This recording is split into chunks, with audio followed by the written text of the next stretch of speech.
أعوذ بالله من الشيطان الرجيم بسم الله الرحمن الرحيم لا إله إلا الله محمد رسول الله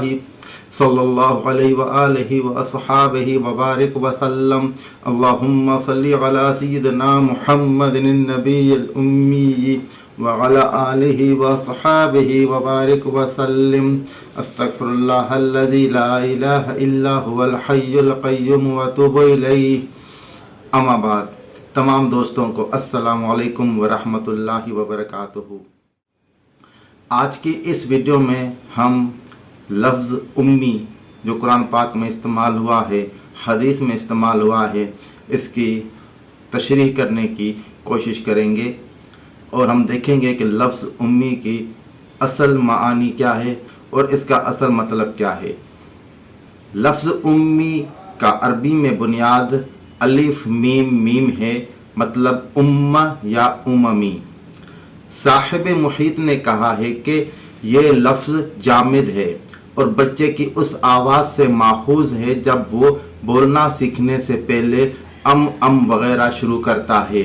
تو اس کی اولین معانی ماں کے ہو گئے۔ بعض لوگ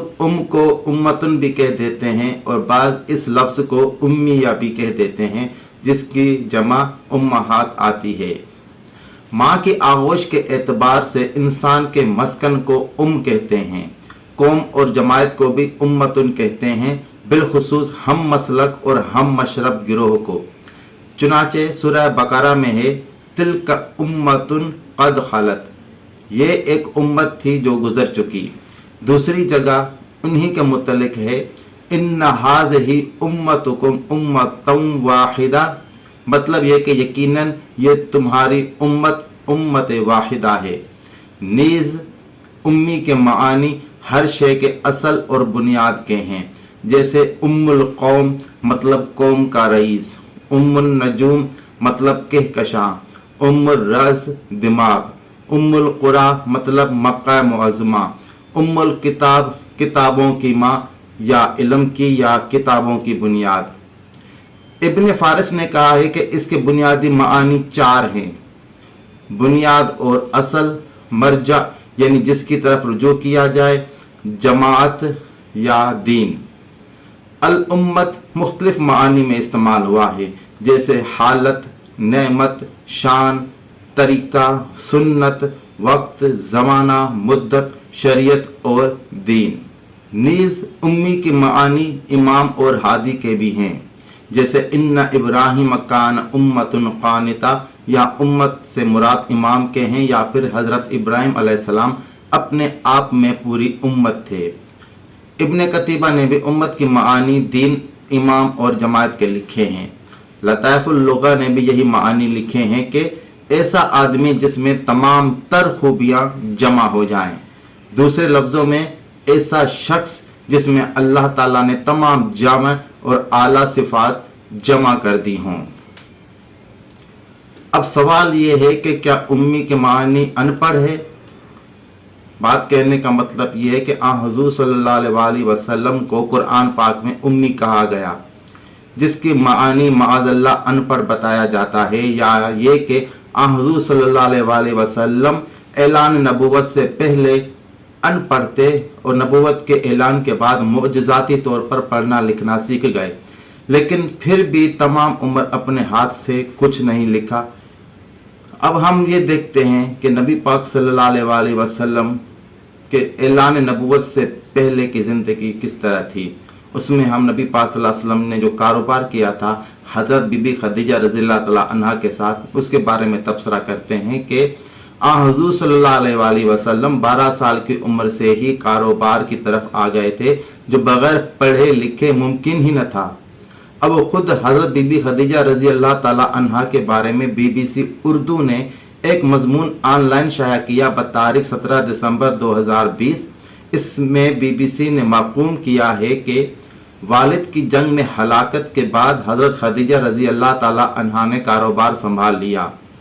BBC کی ایک دستاویزی فلم میں مورخ بیٹنی ہیوز کا کہنا تھا کہ انہیں خود اپنے طور پر دنیا میں آگے بڑھنا آتا تھا۔